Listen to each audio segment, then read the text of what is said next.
Sexualidad en tu propia voz.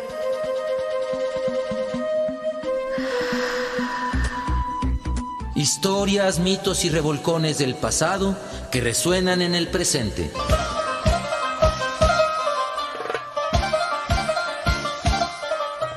Sexualidad en tu propia voz. Históricamente orgásmico.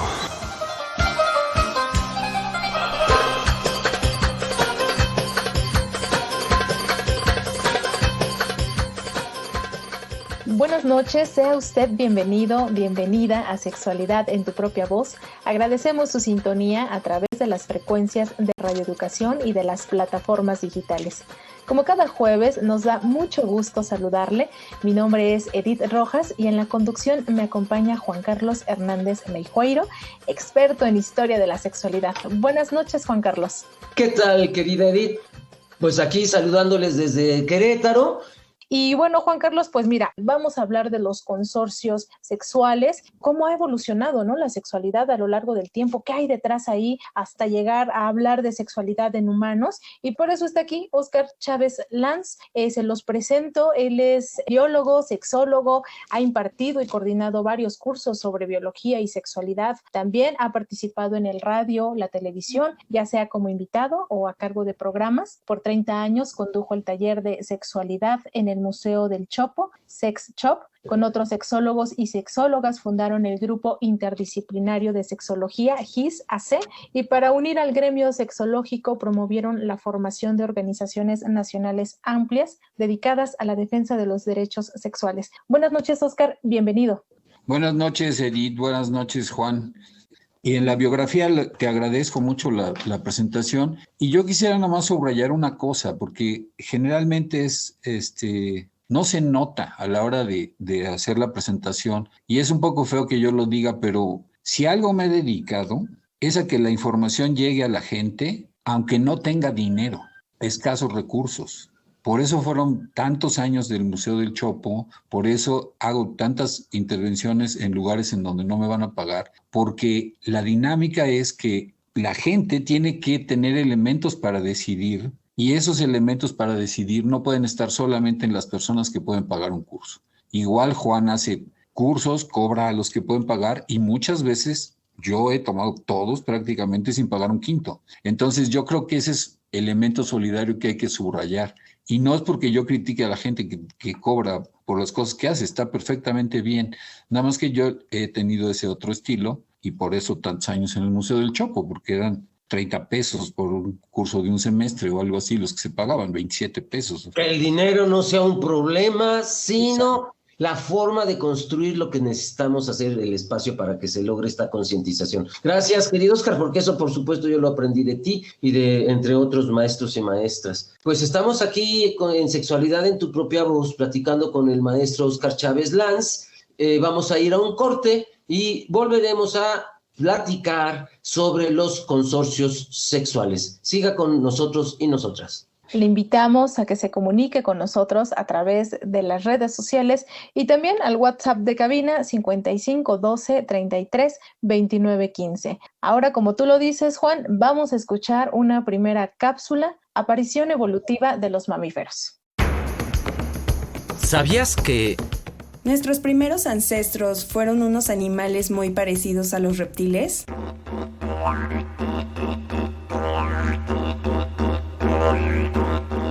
Se llamaban sinápsidos y tenían como características un agujero en el cráneo detrás de cada ojo y los huesos craneales articulados, el estribo y el cuadrado.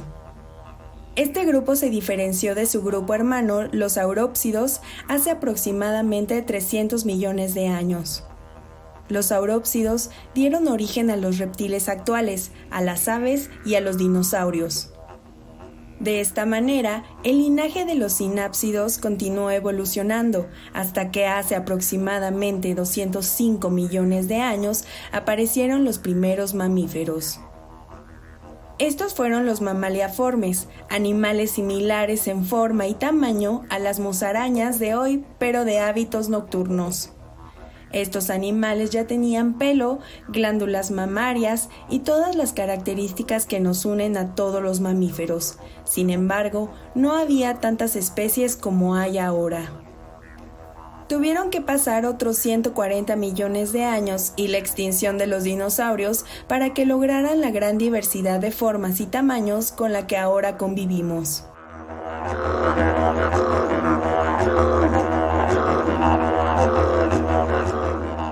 Del artículo de cuándo aparecieron los mamíferos de la UNAM.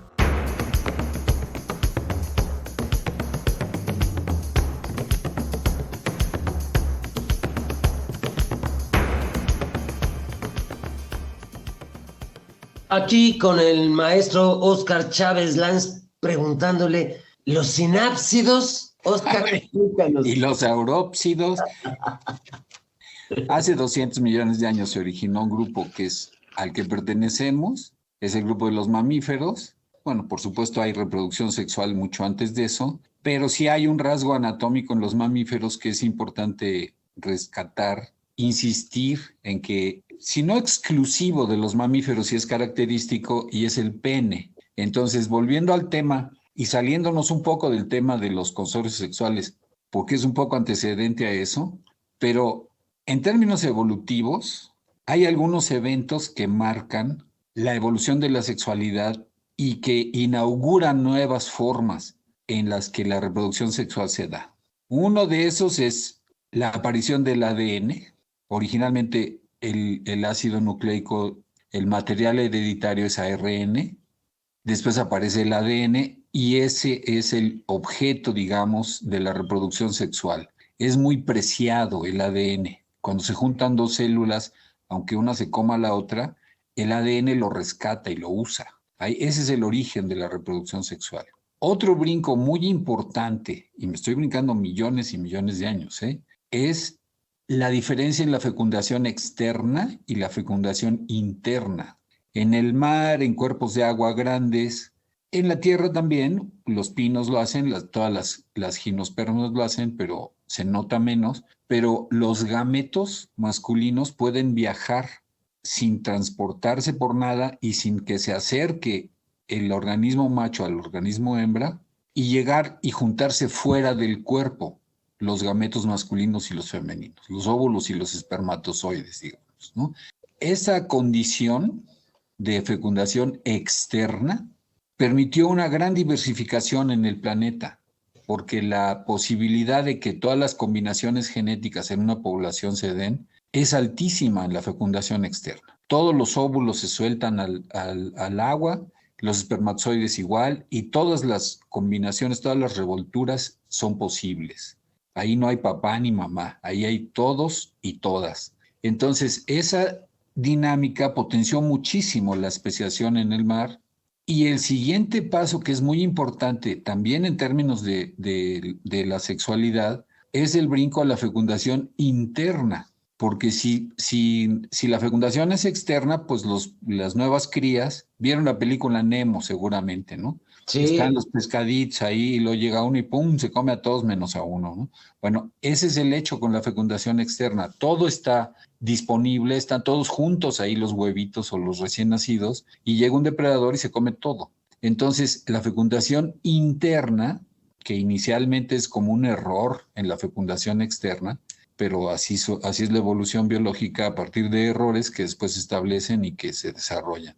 Entonces, la fecundación interna consiste en que la hembra pueda recibir los espermatozoides y inicia el desarrollo del cigoto, de la nueva combinación genética dentro de su cuerpo. Algunas después ponen un huevo, en los mamíferos se desarrolla más tiempo dentro y ya sale una cría viva, ya no ponemos huevos. Unos poquitos mamíferos ponen huevos, pero ya no es el patrón. Y para la fecundación... ¿Qué mamíferos ponen huevos, Óscar? Los ornitorrincos, los monotremas. Hay varios que tienen otras peculiaridades. Son los únicos que tienen glándulas de veneno, por ejemplo, los monotremas. Y creo que los ornitorrincos también tienen una uña y pueden intoxicar a quien rasguñen con eso, porque producen un líquido que es venenoso. bueno, que son no placentarios, no hacen placentas, sino que ponen huevos todavía. ¿Cómo aterrizar sobre los consorcios sexuales? Ver si podemos ir primero, que nos fueras explicando, si no tienes otra cosa que agregar sobre esto último que estábamos diciendo. Sí, nomás cerramos el asunto de la fecundación interna, porque la fecundación interna no requiere de que haya un pene. O sea, la fecundación interna se logra juntando las cloacas, el seno urogenital del macho y de la hembra, se aproximan, hay estimulación y el macho eyacula y dentro de la hembra queda el semen. Pero sí es como dificultoso, hay que tener calma, hay que atinarle bien, juntar los orificios. O sea, es como las relaciones vulva-vulva entre dos chavas. O sea, la estimulación se da, puede haber orgasmos y orgasmos repetidos, pero entre machos y hembras se da exactamente igual el asunto durante mucho tiempo. Pero toma mucho tiempo. Si alguien ha tenido pájaros en su casa, especialmente pericos australianos, se dará cuenta de que se pasan horas y horas y horas montándose porque las cloacas no coinciden. Entonces se caen, se resbalan, se vuelven a acomodar, se vuelven a acomodar. Es todo un espectáculo porno para las alas. Porno zoofílico. Pero esa dinámica se vuelve crítica cuando invadimos la tierra firme, porque ya viviendo en tierra firme, esa distracción de tanto rato durante la actividad sexual puede costarle la vida a los individuos. Si son dos pájaros, pues a la hora que llega el depredador simplemente vuelan y se van. Pero si son dos mamíferos, puede ser que pierdan la vida. Entonces, debido a eso, porque los reptiles además lo sienten el calor, saben dónde están. Sean pájaros o sean humanos, los reptiles saben dónde están. Hay muchos reptiles que tienen sensores de infrarrojo, entonces lo pueden ubicar. Entonces, la explicación de por qué los mamíferos tienen pene tiene que ver con eso. El pene, para lo que sirve en un principio, aunque después parezca una desgracia, es para hacer más rápido el coito, para que se pueda ubicar realmente bien un orificio y una prolongación del otro, que se inserten y entonces que la eyaculación quede dentro con la mayor velocidad posible. Es para salvar la vida. Entonces, los mamíferos, los sinápsidos y todo ese choro que estuvo en la cápsula, que está muy interesante, pero yo creo que nadie entendió, es la necesidad de hacer veloz el acto sexual para no correr peligro. Y ya de los mamíferos hacia los consorcios, pues ya nos arrancamos. Podemos continuar preguntándote, ¿qué son los consorcios sexuales? ¿A qué nos referimos cuando hablamos de consorcios sexuales? Mira, en una población, el tiempo de actividad sexual en los animales, en los humanos no. Pero me da mucha pena cuando las gentes conservadoras dicen, es que los jóvenes tienen relaciones como animales. Pues no, tener relaciones sexuales como animales es aburridísimo. Es nada más una temporada del año, son unos pocos días al año y es cuando las hembras están produciendo estrógenos.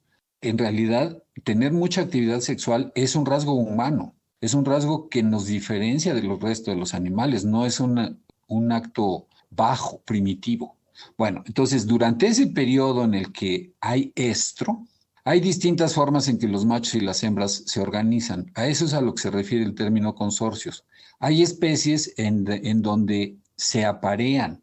Cada hembra escoge un macho y cada macho escoge una hembra, básicamente, y con esa pareja es con la que va a poner huevos, va a hacer un nido o va a tener descendencia. Hay otras especies que denominamos poligínicas, en donde varias hembras comparten a un macho. O sea, son varias hembras las que tienen acceso a un macho y ese es el que hace servicio de fecundación a todas.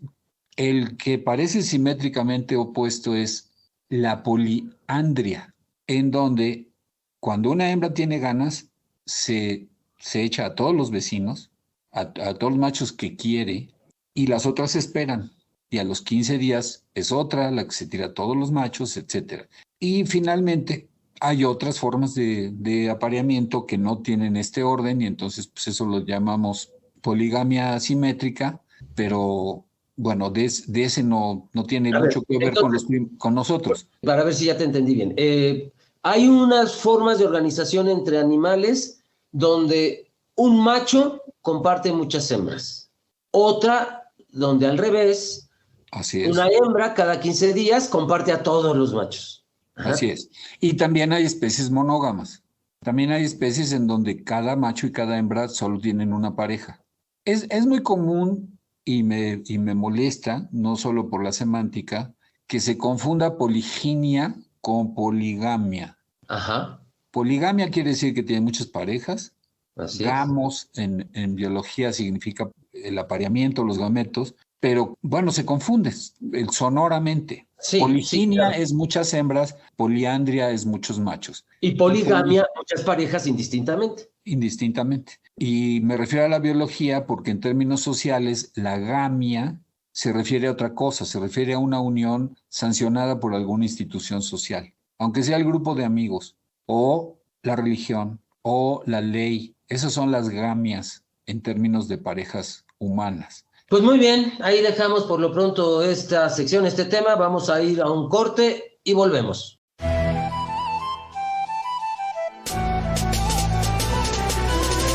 Te invitamos a participar a través de las redes sociales.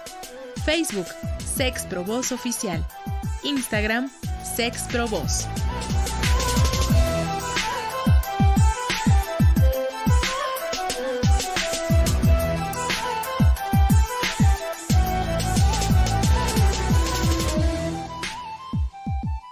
A través de Facebook o al WhatsApp de cabina puede usted hacernos llegar sus comentarios. Durante la transmisión estamos atentos para leerle. Como cada jueves, agradecemos a ustedes que se comuniquen con nosotros, que nos envíen mensajes de texto, también de voz. Les hacemos esa invitación para que ustedes se escuchen, nos manden sus dudas, sus comentarios y nosotros con mucho gusto los vamos a recibir y pasarlos al aire como cada jueves, ¿verdad, Juan? Sí, les agradecemos mucho por comunicarse con nosotras y nosotros. Y bueno, ahora vamos a continuar hablando de los consorcios sexuales con nuestro amigo, maestro, chamán a veces y carnal Óscar Chávez Lanz. Estimado Óscar, querido, ¿los consorcios sexuales son instintivos? En principio la respuesta es sí, pero hay mucha confusión sobre el concepto de instinto. Entonces, nada más un par de aclaraciones. Lo que denominamos instinto son conductas que se producen sin haber sido aprendidas. Las conductas instintivas son cosas que surgen sin haber pasado por un proceso de aprendizaje. Por ejemplo, Óscar, estoy pensando en algunos primates que he visto en algunos reportajes documentales que la mamá les enseña, por ejemplo, a pelar una fruta y el chiquito va aprendiendo. ¿Eso ya no es instintivo? Eso no es instinto,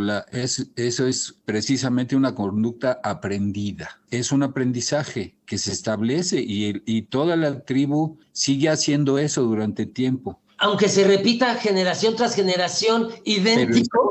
Pero es aprendizaje, porque sigue pasando de unas a otras. Esa diversidad es una maravilla, porque en los grupos, particularmente de primates y de mamíferos, pero no solo ahí, esos aprendizajes pueden formar parte de la tribu durante miles de años, pero siguen siendo aprendizajes. Es instinto cuando la conducta se presenta sin un aprendizaje. Por ejemplo, tocar un pocillo caliente, retiras la mano inmediatamente, o ves algo y tu estado de ánimo cambia. Instinto es algo que sale sin haberse aprendido. Y lo otro que es importante, particularmente en este tema de decir de los instintos, es que no son homogéneos en toda la población. Al estar genéticamente codificado, pues es igual que tener el pelo chino o el pelo lacio o tener la nariz aguileña o chata. O sea, hay variación en la población. Y en el caso de los consorcios sexuales, que es el tema del programa, también hay una propensión a ciertas conductas, pero no quiere decir que a fuerza estemos obligados a esas conductas y toda la población responda igual. Eso es interesante, en particular en chimpancés y en orangutanes hay conductas que se salen del patrón y que están ahí presentes. O sea, la mayor parte de las poblaciones son de un modo, pero hay unos que no. Óscar, entonces nos estás diciendo que estas conductas no son fijas en cada especie, pero la pregunta es, ¿son heredables? Sí, el chiste es que sí sean heredables para que tengan impacto en el proceso evolutivo. Si algo no se hereda genéticamente, entonces no tiene importancia para el proceso evolutivo porque solo dura una generación. En el caso de especies con cultura como la nuestra, pues sí se puede heredar, pero de otros modos. O sea, una generación le va enseñando a la otra y luego a la otra y luego a la otra. No hay genes. En los que tenemos cultura hay otra forma de herencia, que es esa herencia cultural. Ahora, sí son características, las respuestas instintivas, características de unas poblaciones. Por ejemplo, ¿qué reacciones instintivas podemos dar como ejemplos? Las más obvias son cerrar los ojos cuando algo se acerca. Comer, por ejemplo, ¿se consideraría instintivo? Ir al baño, hacer pipí, hacer popó. El acto mismo tiene varias conductas ahí intermedias. Entonces, por ejemplo, comer, pues sí es una decisión. Frente a la comida puedes aguantarte, etcétera, lo puedes controlar, pero lo que sí es instintivo es salivar. O sea, ves algo y te sale saliva, o sea, babeas porque se te antojó. Por ejemplo, una erección o una lubricación pueden pasar por un proceso de reflexión intelectual, etcétera, y eso causar la reacción. Pero también puede ser un roce, un aroma, un cambio de temperatura, una mirada, ¿no? Eso puede causar una lubricación o una erección, sin duda, como dices. Entonces puede ser salivar y puede ser una erección y puede ser que un pezón se ponga durito como una reacción. Ahí sí es una reacción corporal que no pasó por la reflexión. O sea, y entonces, en los consorcios sexuales, ¿qué podemos considerar instintivo? Sí, hay varias conductas instintivas. Si quieres, durante la exposición de cada consorcio te voy haciendo énfasis en eso. O sea, esto parece ser instintivo, esto parece ser instintivo. Pasemos entonces a definir cada consorcio. Muy bien, entonces quedamos y ya se explicó hace ratito que los consorcios, los 4 posibles serían, dependiendo del número de hembras y del número de machos que participan en la actividad sexual durante el estro, no todo el año está habiendo actividad sexual, entonces el consorcio más simple es la monogamia. En la monogamia, cada hembra y cada macho eligieron una pareja y por lo menos durante ese periodo, durante ese año, esa pareja es exclusiva y excluyente. En nuestros parientes cercanos, los que son monógamos son unos monitos chicos que viven en Asia, los gibones, tienen los brazos muy largos, casi tocan hasta el piso, vuelan en la selva. Son muy chicos significa 8 o 10 kilos, en promedio entre hembras y machos.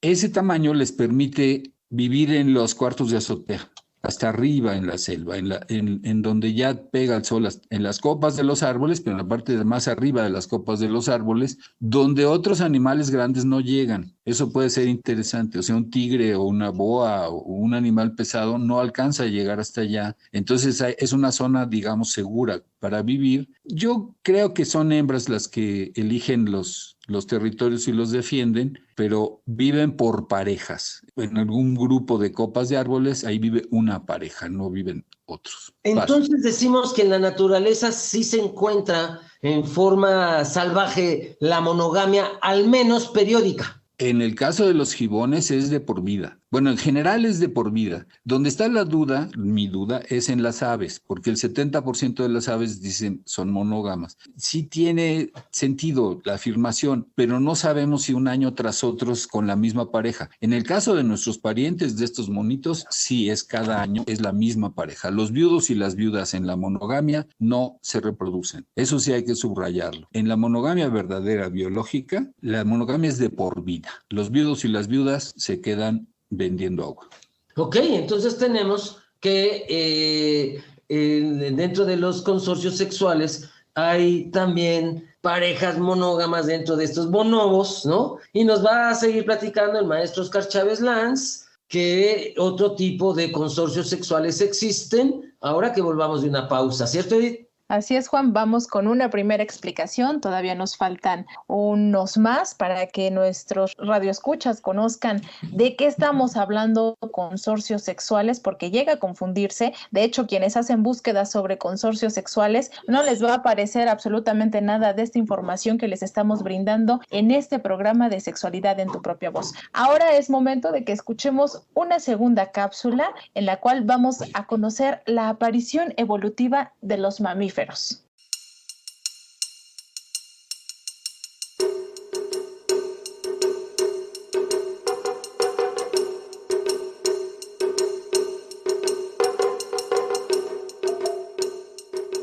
Los primates, el orden al que pertenecemos, existen desde hace más de 60 millones de años. Nuestra especie Homo sapiens es una de las más recientes en pisar el planeta, con registros fósiles de hace menos de 200.000 años.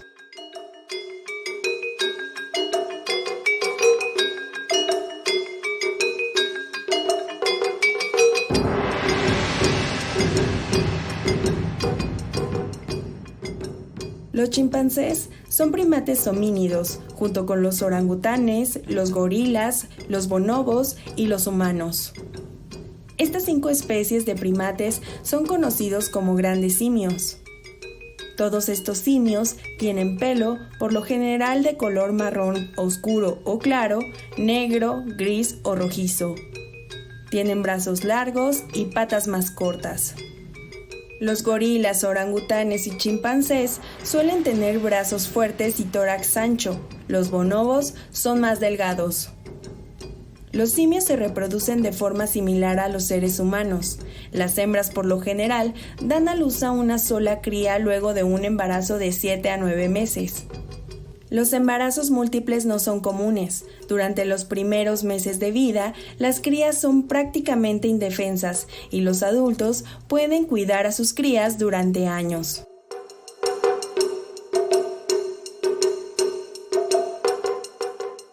Del artículo Primos evolutivos en el sitio web www.janegodal.es.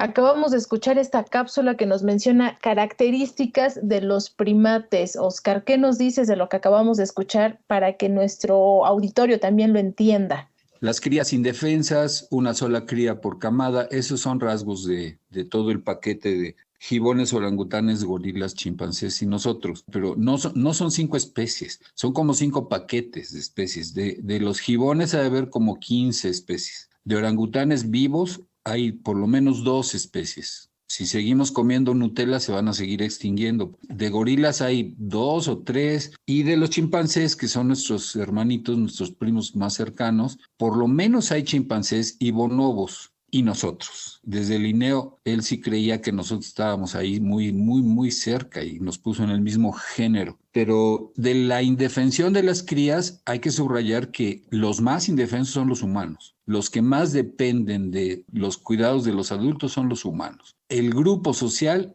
es mucho más importante conforme se acerca hacia nosotros el proceso. Ahora, Oscar, antes de que entráramos a esta cápsula, nos estabas explicando los tipos de los consorcios. Nos explicaste en primera instancia lo que es la monogamia y tú nos decías que pues es el sistema de apareamiento en un macho que se empareja con una sola hembra en una temporada, ¿no?, de reproducción. Y nos dabas ejemplos que estaban los gibones y también las aves. Claro, hay un poco de duda en las aves, pero ¿qué otros consorcios nos puedes explicar? Sí, de la monogamia quiero subrayar que son los más chiquitos del grupo en tamaño y que se separaron del tronco principal hace mucho tiempo, más de 20 millones de años. Y también insistir, la monogamia es instintiva, es genética y los demás no somos monógamos, ni gorilas, ni orangutanes, ni nosotros. O sea que no hay infieles entre ellos. No hay infidelidad en las condiciones naturales, no hay modo de que haya infidelidad porque se establecen en un territorio y ahí vive la pareja. Platican mucho con los de al lado, se oye las guturaciones a través de la selva, se oye, unos gritan una cosa, las otras repiten, contestan, pum, pum, pum, y se oye así como una ola. Sí hay comunicación, no están aislados, pero sí la proximidad. Y la proximidad tiene unos resultados evolutivos muy interesantes que también quisiera subrayar. Y me regreso un poquito. En los seres vivos en general, las hembras son grandes. No hay ninguna especie que tenga hembras que sean como defectuosas, digamos, ¿no? Ser hembra es ser perfecto en términos de la interacción. Completas, o sea, no hay hembras atrofiadas. Y no hay ninguna especie con hembras atrofiadas o sin hembras. En cambio, sí hay muchas especies sin machos o con machos que son enanizados, atrofiados incluso, que dependen de las hembras para todo. Entonces, en ese marco general, la diferencia en tamaños, cuando hay, generalmente produce hembras grandes y machos chicos. Y pocas especies tienen machos grandes y hembras chicas. Ahorita le vamos a entrar a eso. En el caso de la monogamia, no hay diferencia en los tamaños. A pesar de que nuestro ancestro de hace más de 30 millones de años, los machos eran más grandes, y ahorita vamos a explicar por qué, en esta primera ramificación de los gibones, las hembras y los machos son del mismo tamaño prácticamente, 7, 8 kilitos. Ahora, en el medio natural no hay infidelidad, pero si los sacamos de su medio y los llevamos a un zoológico, ahí sí es posible que unos que ya estaban apareados se apareen con otros. En cautiverio. Como si la homosexualidad ocasional que se da en prisiones o en barcos, por ejemplo. Digamos, sí, así hay una cierta cercanía. Bueno, entonces el consorcio más simple es se caracteriza porque las hembras y los machos son del mismo tamaño, porque no hay estro, no se necesita que haya manifestaciones externas del deseo sexual, porque la pareja está cerca. O sea, si alguien quiere tener relaciones sexuales, pues nomás le da un codazo y le dice, oye, pues vamos y ya. O sea, no hay ninguna necesidad ni de buscar ni de anunciar que quiero. Entonces... Oye, hay que aprender los humanos de los gibones, oye, y los bonobos. No, quién sabe, amanecer con la misma persona a diario puede ser muy bonito. Bueno, ciertas cosas, no todo. Esos son los dos resultados evolutivos notables. Nos vamos a otro consorcio que es cuando varias hembras comparten a un macho, que es la poliginia, ¿no? El origen de la poliginia para los antropólogos, para los primeros estudiosos, es que el macho es tan macho porque le están viendo con un cerebro humano. Ese es el problema, con todas las limitaciones de un cerebro humano que se desarrolló en una cultura patriarcal, en un medio machista, etc. Entonces, lo que ven los primeros investigadores en los grupos de gorilas o de orangutanes es que como hay un macho y varias hembras, pues entonces excluyeron a los otros machos para poder tener a las hembras como si fuera un harem. Y es absolutamente equivocado. Y como si hubiera habido una guerra para excluir a los otros machos. Exacto. De hecho, sí se excluyen, pero los motivos de la exclusión son muy distintos. Cuando hay falta de recursos en la población, si hay genes que excluyan a alguien de comer, entonces se presentan conductas de exclusión de alguien. Si las conductas de exclusión corren a bebés o corren a hembras, la especie se extingue. Los únicos que pueden ser excluidos son los machos. Y si no queda ningún macho, pues también se excluyen, se extingue. Entonces, los machos más grandes excluyen a los otros. Eso pasa generación tras generación y consecuentemente, en términos evolutivos, en decenas de miles de años, lo que vemos es dos resultados de este procedimiento. Uno es que las hembras son menos grandes que los machos. Y ese es un rasgo, una característica. Si yo veo fósiles y veo que hembras y machos son de distinto tamaño, casi seguro que esa es una especie poligínica. Y el otro resultado es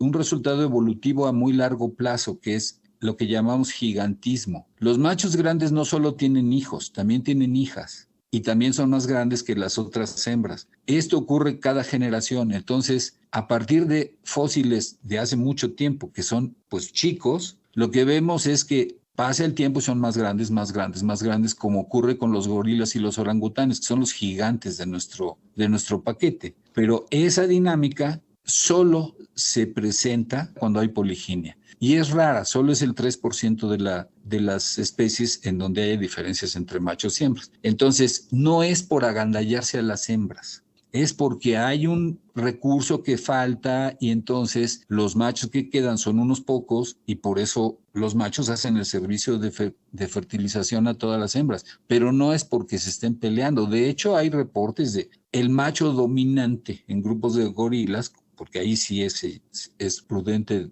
decir macho dominante. El macho dominante ni siquiera tiene relaciones sexuales con las hembras durante años. O sea, las hembras están ahí insinuando, acariciándolo, jaloneándolo y no les hace caso. Y muchas hembras van y se fertilizan clandestinamente, digamos, con los machos que fueron excluidos y por eso no hacen extinguidas esas especies, porque eso impide que siga el gigantismo progresando. Hay un par de especies parientes de los orangutanes que sí se extinguieron hace como 100,000 años, muy posiblemente por eso, porque mientras más grandes son, pues más recursos se necesita, más comida, y entonces están expuestos a que en un año faltó comida y ¡pum! Y se extingue la especie. No solo se extinguen por influencia humana. Eso fue la poliginia.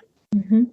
El consorcio, que es como simétricamente parecido, opuesto, digamos, es el de la poliandria, donde una hembra tiene acceso sexual a varios machos durante el periodo de estro.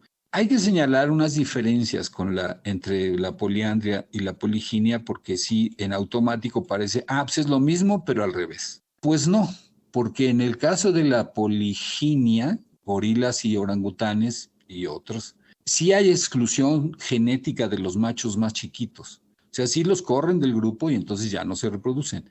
Pero en el caso de la poliandria no es así. En la poliandria, la hembra que está en estro no se pelea con las otras ni las corre. Simplemente es la única que tiene ganas. Y entonces se pone en algún lugar donde los machos la puedan ver. Los machos se acercan, pero no se acercan a ella. Se ponen cerca, a 8 metros de distancia. Y la van ahí como, pues, rodeando. Y ella es la que decide. Entonces, al primero que tiene una erección o al que le es más simpático, ella se acerca, tiene un coito con ese, cuando le da la gana lo deja y se va con otro, y cuando le da la gana se va con otro. Si hay alguna interacción entre los machos, si los machos se ven feo, se gruñen o lo que sea, ella se va y los deja vendiendo agua a todos. Si algún macho se acerca a ella a menos de 8 metros, ella se va y los deja a todos con la excitación y sin saciarse con ninguno. Eso ocurre durante el tiempo en que ésta está ovulando,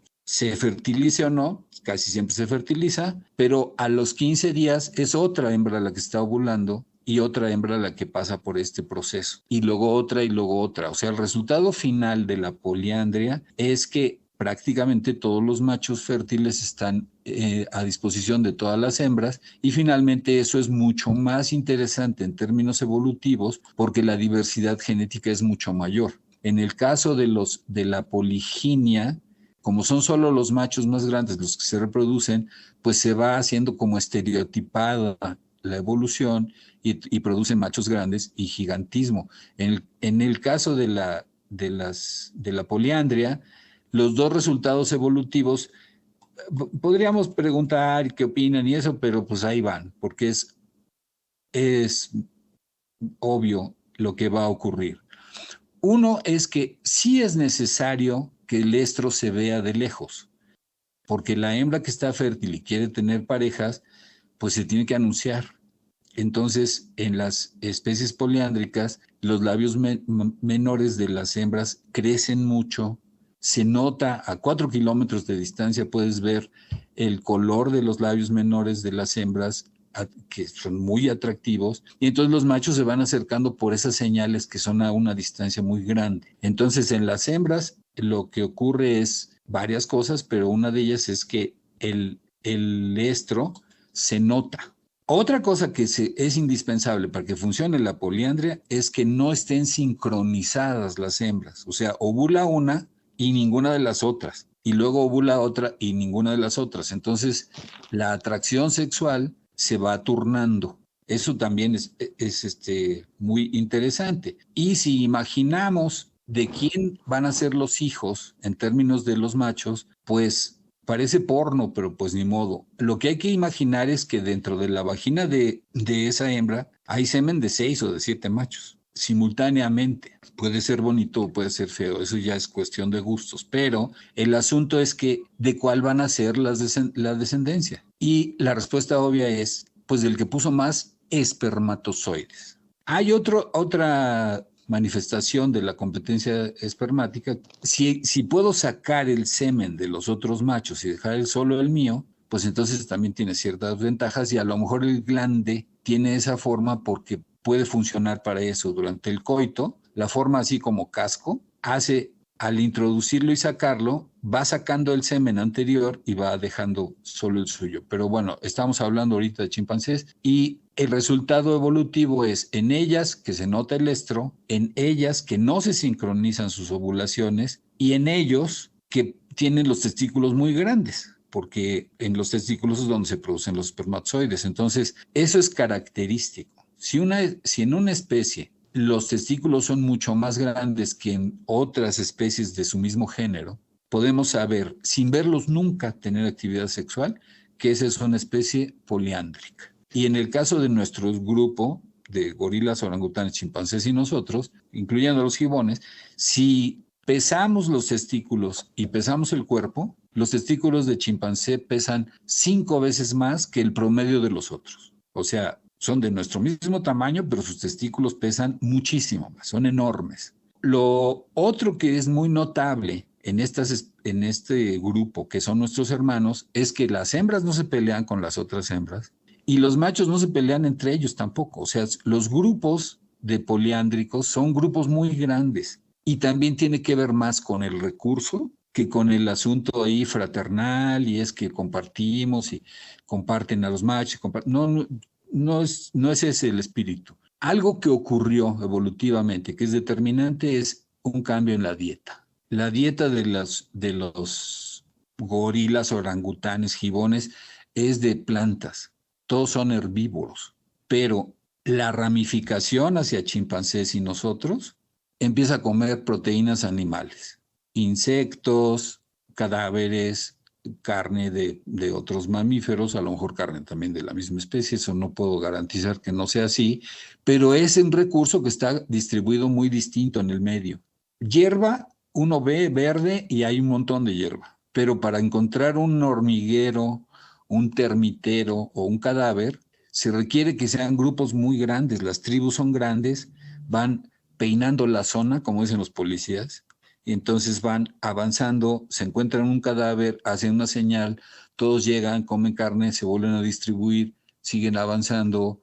Bueno, el recurso se distribuye distinto y eso es lo que motiva que haya grupos muy grandes. En la naturaleza, los grupos de chimpancés son de 300 chimpancés. Los grupos de los gorilas son 15.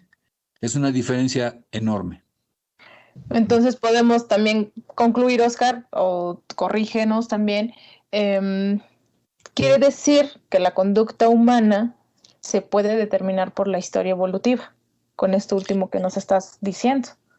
Sí, si quisiéramos hacer esa inferencia, la conducta humana sería más parecida que lo de los chimpancés que de gorilas y orangutanes. O sea, la pelea por las hembras es completamente cultural, porque venimos de una especie donde no hay esa restricción, ni tiene ningún sentido evolutivo. Esa es nuestra especie más cercana. Ahora, sí tenemos diferencias con los chimpancés, y esa podría ser otro programa, porque es muy interesante, pero en las mujeres sí hay sincronización, en nuestra especie no se nota el estro, o sea, sí hay irregularidades. No somos simplemente chimpancés pelones que vivimos en ciudades, somos otra especie y hay otras cosas que podríamos fantasear sobre nuestra especie. También los bonobos tienen actividad sexual no reproductiva, con toda claridad. O sea, es una especie muy erótica, como la especie humana.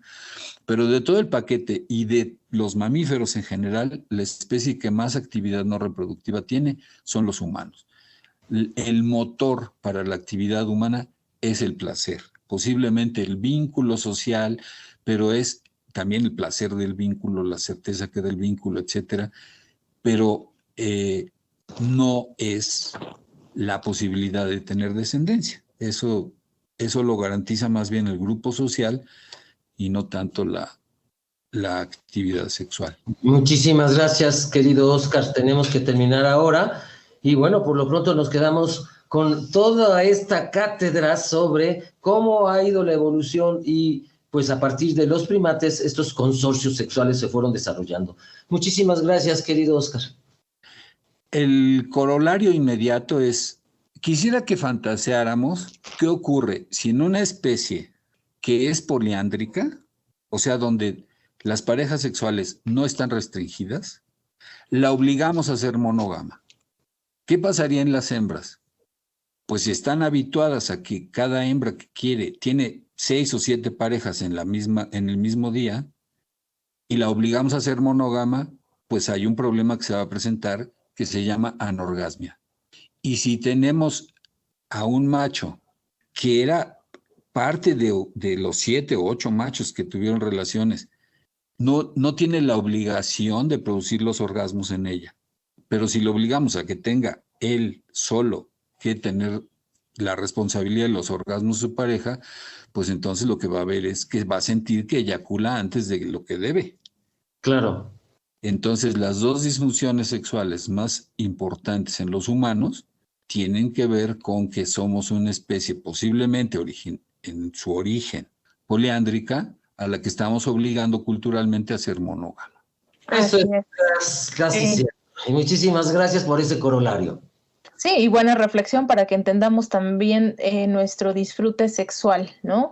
Así que ahí le dejamos. Nuevamente agradecemos la compañía y la explicación y el conocimiento de Óscar Chávez Lanz. Gracias a ustedes. Agradecemos también a ustedes que nos haya acompañado en esta emisión. Le invitamos a que descargue y comparta este programa. Mañana estará disponible en el sitio de descarga www.e-medioradio.edu.mx y también en iVoox nos puede encontrar como Sexualidad en tu propia voz. Estuvimos con ustedes Edith Rojas y Juan Carlos Hernández Meijueiro.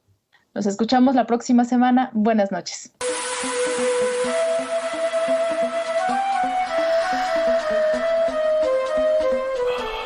Sexualidad en tu propia voz.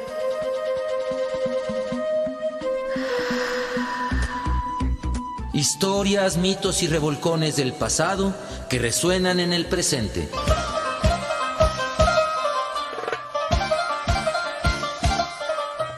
Sexualidad en tu propia voz. Históricamente orgásmico.